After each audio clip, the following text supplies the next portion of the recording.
नमस्कार। जन्म प्रमाण पत्र अब वैसे ही आवश्यक हो चुका है जिस प्रकार से हमारा आधार कार्ड और हमारा पैन कार्ड। ठीक। और हो सकता है सरकार के पीछे या सरकार इस कानून के पीछे सरकार की कोई मंशा हो कि आने वाले समय में भारत सरकार समान नागरिक संहिता पर पूरे भारत पर एक नियम लागू कर दे। हम दो हमारे दो, इस प्रकार की कोई नियम जनसंख्या पृथ्वी पर लगा सकती है। तो इसके लिए सरकार ने एक नियम बदला है कि जो प्रत्येक बच्चा, प्रत्येक व्यक्ति, चाहे बूढ़ा हो, चाहे बुजुर्ग हो, चाहे बच्चा हो, उसको जन्म प्रमाण पत्र उसका होना आवश्यक है, पंजीकरण होना आवश्यक है। क्योंकि भारत में दो प्रमाण पत्र एक ऐसे हैं जहां पर लोग उसको सीरियस नहीं लेते, एक शादी के प्रमाण पत्र को और एक जन्म प्रमाण पत्र को। ठीक है। अब जो आगामी जनरेशन पीढ़ी होने लगी है, यहां तो माता पिता अपने बच्चों का जन्म प्रमाण पत्र बनवा रहे हैं, लेकिन जो हम लोगों के या हमसे बड़ी उम्र के लोग हैं, इनसे अगर शादी का सर्टिफिकेट पूछ दें और जन्म प्रमाण पत्र पूछ दें तो हो सकता है किसी दूसरे का ढूंढ कर लेके आ जाए और बोले यही मेरा जन्म प्रमाण पत्र है। और आपको ऐसी बहुत घटनाएं मिलती हैं कि जहां पर अगर आपके माता पिता दादा से पूछ दे कि आपका जन्म कब हुआ था, तो वो ये भी क्लियर नहीं कर पाते हैं कि हमारा जन्म कब हुआ था। होता है कि नहीं? तो सरकार इस पे अब सीरियस हो चुकी है। सरकार कह रही है कि भैया चाहे कोई भी हो, छोटा बच्चा हो, चाहे आपके पास सबसे सीनियर आपके पास व्यक्ति हो, जन्म प्रमाण पत्र कंपलसरी है, अनिवार्य है। हमें चाहिए जानकारी, हमें बिल्कुल पंजीकरण चाहिए जन्म प्रमाण पत्र का। ठीक है। तो पहला क्वेश्चन कि जन्म प्रमाण पत्र क्या बनाना आवश्यक है? हाँ बिल्कुल, अब आपका ये अनिवार्य है। अब आपका इससे काम नहीं चलेगा, बिल्कुल आपको अनिवार्य ही है। जन्म प्रमाण पत्र आपको वेरिफिकेशन करा के, पंजीकरण करा के रखना सरकार की वेबसाइट पर। ठीक है। ओके। अगला, कब तक इसकी अंतिम तिथि है? अभी इसकी तिथि थी 2024, लेकिन अब लोग इतना सीरियस कहां लेते हैं, तो सरकार ने इसको एक बार और डेट बढ़ाई और साथ में ये वार्निंग दी है कि जो ये डेट बढ़ाई जा रही है, ये बिल्कुल अंतिम डेट बढ़ाई जा रही है। इसके बाद ये डेट नहीं बढ़ेगी। जिसके पास जन्म प्रमाण पत्र नहीं है भैया अपना बनवा ले। तो आपके पास अंतिम डेट कौन सी है? तो अंतिम डेट है 27 अप्रैल 2026। ये अंतिम डेट है और ये लास्ट डेट है। इसके बाद आपकी कोई भी डेट नहीं बढ़ेगी। इसके बाद आपकी डेट है वो क्या करेगी? नहीं बढ़ेगी। अब अगला पॉइंट आता है कि भाई इतना क्यों हो हल्ला मच गया, जन्म प्रमाण पत्र, जन्म प्रमाण पत्र। इसके पीछे ये है कारण कि सरकार क्या करने जा रही है, इसको प्राथमिक प्रमाण पत्र बनाने जा रही है। एक ऐसा मंशा सरकार की लग रही है। जैसे अभी तक आधार कार्ड, वोटर आईडी ये प्राइमरी है, लेकिन अब इसको वोटर आईडी से भी प्राइमरी दर्जा देने जा रही है जन्म प्रमाण पत्र को। मतलब अगर आगे चलकर हम कोई भी चीज काम करेंगे, सरकार की योजना का, राशन कार्ड का, जॉब का, कहीं पर भी कोई कागजात, प्लाट खरीदने में, जमीन खरीदने में, गाड़ी खरीदने में, तो हो सकता है आपको हर जगह पे वर्थ सर्टिफिकेट अनिवार्य कर दे। इसलिए इसको क्या करने जा रही है? प्राथमिक प्रमाण पत्र की ओर दिशा निर्देश है हमारी वर्तमान सरकार। अगला, नेक्स्ट आपके पास प्रभाव क्या पड़ेगा? प्रभाव पड़ेगा सभी क्षेत्र में। सभी क्षेत्र में इसका आपके पास प्रभाव आएगा। जैसे आपकी कहीं पर जॉब लगती है, आप कहीं पर आपके पास निवास में रहते हैं, आप सरकार की किसी योजना का फायदा उठा रहे हैं, या मान लीजिए आप किसी संस्था के तहत काम कर रहे हैं, या फिर मान लीजिए आपके पास अन्य क्षेत्र, सभी क्षेत्र में ये कागज आपसे मांगा जा सकता है।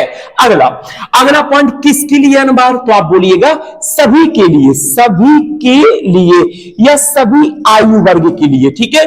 मतलब इसमें हमारे बच्चों से लेके, वयस्क से लेके और हमारे बड़े बुजुर्ग तक सबको भैया जन्म प्रमाण पत्र आपका चाहिए। जन्म प्रमाण पत्र उनका पंजीकरण होना चाहिए। कब तक? 27 अप्रैल 2026 तक तो सरकार की डाटा पे ये सूचना पहुंच जानी चाहिए और आपका जन्म प्रमाण पत्र आपके पास होना चाहिए। जब सरकार मांगे तो दांत मत दिखा दीजिएगा कि नहीं हमारे पास तो जन्म प्रमाण पत्र होता ही नहीं है, हमारे समय पे ये चलता नहीं था। ऐसा नहीं चलेगा। अगला, अब यहां पर लोगों में प्रश्न आते हैं कि फिर भैया हम क्या करें? तो देखो, उसके पहले रीजन ये था कि अभी तक जो जन्म प्रमाण पत्र होता था, अगर आप 15 साल से छोटे हैं, ठीक है, तो जन्म प्रमाण पत्र बहुत आसानी से बन जाता था। आपको केवल नगर निगम जाना है, अपना आवेदन करना है और जन्म प्रमाण पत्र आपके जो चीज आपसे मांगा जाता था कि भाई उस जिस हॉस्पिटल में आपका जन्म हुआ है वहां से लिखा कर लाइए या उनसे सर्टिफिकेट बना कर लाइए, तो हम आपका बर्थ सर्टिफिकेट बना देंगे। लेकिन अगर कोई व्यक्ति 15 साल से बड़ा होता था, ठीक है, अभी तक जो चलता था, ठीक है, 15 साल से 16 साल किसी भी उम्र का है, वह 15 साल से बड़ा है, और मान लीजिए उसके पास जन्म प्रमाण पत्र नहीं है, बर्थ सर्टिफिकेट नहीं है, और वो कहीं पर जॉब करने जा रहा है या कहीं पर कोई सरकारी कागज में या सरकारी कार्यक्रम में शामिल हो रहा है या योजनाओं का लाभ ले रहा है, और बर्थ सर्टिफिकेट उससे मांग दिया, अब कहां से लाए वो, उसके पास तो है ही नहीं है। तो अभी तक ये नियम होता था कि वो बहुत परेशान होना पड़ता था, पहले मजिस्ट्रेट के पास जाओ, ठीक है, न्यायपाल का मजिस्ट्रेट की अनुमति लेकर आइए कि भैया आप क्या करिए कि हमको जन्म प्रमाण पत्र बनाने का आदेश दीजिए, फिर जन्म प्रमाण पत्र देकर मजिस्ट्रेट आपके पास क्या करते थे, आदेश देते थे, फिर उसके बाद प्रोसेस होती थी जन्म प्रमाण पत्र बनने की। लेकिन अभी सरकार ने आपको छूट देकर रखी है कि यदि आप 15 वर्ष से अधिक हैं तो आपको हम छूट देते हैं, आपको मजिस्ट्रेट के पास क्या करना है, नहीं जाना है, ठीक है, आपसे उनसे अनुमति नहीं लेना है, आप सीधे हमारे साइट पे आइए, साइट पे जो है उस पे आवेदन करिए, और आवेदन करने के बाद आप उसको क्या कराइए, पंजीकरण कराइए, ठीक है। ये सरकार अभी कह रही है 27 अप्रैल 2026 तक कि आप हमारे साइट पे आइए, लॉगिन करिए, उसमें जो डाटा है वो पूरा भरिए, इसके बाद आप पंजीकरण कराइए, फिर जाकर आवेदन करिए और आपका बर्थ सर्टिफिकेट बन जाएगा, और इसके लिए आपको कहीं पर भी परेशान होने की जरूरत नहीं है, ठीक है। 15 साल से बड़े और 15 साल से छोटे हैं तो कोई दिक्कत ही नहीं है, आप आराम से बनवाइएगा, ठीक है। नेक्स्ट, अगला, यदि जन्म प्रमाण पत्र ही नहीं है, अब सबसे बड़ी समस्या यह है कि अगर पूछ लिया जाए कि क्या आपके पास जन्म प्रमाण पत्र है, पंजीकरण तो आप सरकार की साइट पर तब कराएंगे जब आपके पास बर्थ सर्टिफिकेट होगा, तो बर्थ सर्टिफिकेट ही नहीं है तो आपको क्या करना है, सरकार की साइट में जाके पहले पंजीकरण कराना है। तो वो साइट आपके पास कौन सी, ये है http आपके पास dc.crsorgi.government.in आपके पास CRS है, ठीक है। यहां पर जाकर आप क्या करेंगे, पहले आवेदन करेंगे, जब पंजीकरण हो जाएगा तो पंजीकरण होने के बाद आप आवेदन करेंगे। अब इसको आप ऑफलाइन जाके अपने नगर निगम में या तहसील में जाकर जमा करेंगे। तो वहां पर आपके पास क्या है, वहां पर ये कुछ वैसे ही प्रोसेस है जैसे आपके पास फार्म भराया जाता है किसी वैकेंसी का, तो पहले आप साइट पे ही फार्म भरते हैं ना, बाद में कुछ होता है आगे चलकर आपका डीबी बोर्ड डॉक्यूमेंट वेरिफिकेशन होगा, फिर जो मांगा जाएगा जब आपकी जॉब देने का समय आएगा तो आपको ऑफलाइन आपसे कागज मंगाएंगे। तो वही है, तो आपका क्या करना है, नगर निगम कार्यालय में या तहसील में जाकर आप वहां पर ऑफलाइन जाकर अपना आवेदन करें।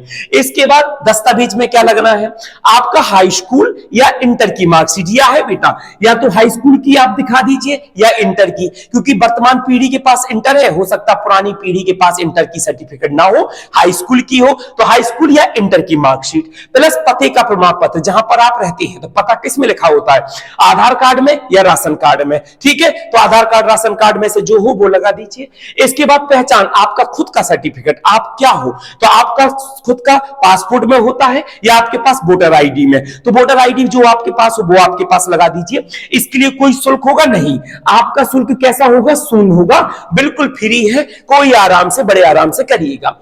ये क्यों किया जा रहा है, किस कानून के तहत किया जा रहा है, कानून है आपके पास जन्म और आपके पास मृत्यु प्रमाण पत्र संशोधन, जन्म और मृत्यु आपका प्रमाण पत्र संशोधन 2023 के तहत, 2023 के तहत इस नियम को क्या किया गया, लाया गया। आई बात समझ में, तो 2023 में संशोधन हुआ था, तो अंतिम डेट थी 2024, लेकिन काम पूरा नहीं हुआ, तो अगली बार कहा गया कि अब अंतिम डेट है 2026, इसके बाद हम कोई डेट नहीं बढ़ाएंगे, ठीक है बेटा जी। तो हमेशा अपने पूरे कागजात पूरे रखिएगा, क्योंकि अगर आप स्टूडेंट हैं, अभी आप पढ़ रहे हैं ना, अभी स्टूडेंट हैं, मान लीजिए आप कोई काम कर रहे हैं, आप अभी भारत में हैं, भारत के ही नागरिक हैं, भारत के ही निवासी हैं, तो आगे चलकर भविष्य में 2026 के बाद कहां पर कब आपको बर्थ सर्टिफिकेट हर कागज मांगने लगे, बैंक में मांगने लगे, किसी भी सरकारी काम में, और आपका कहीं बर्थ सर्टिफिकेट ना हुआ, पंजीकरण ना हुआ, तब तो दिक्कत हो जाएगी ना। तो आप अपने कागजातों पूरा कंप्लीट करके रखिएगा, विशेष तौर पर स्टूडेंट है तब तो आपको कंप्लीट करके रखना है। फिर भी आपके मन में कोई प्रश्न रह जाता है तो कमेंट में आप हमें दे दीजिए, हम उनका आपको आंसर जो भी उसका सॉल्यूशन होगा हम आपको जरूर बताएंगे। नमस्ते, जय हिंद, जय भारत, जय जवान, जय किसान। खुश रहिए और इसी प्रकार से प्रसन्न रहिए। नमस्ते बेटा जी।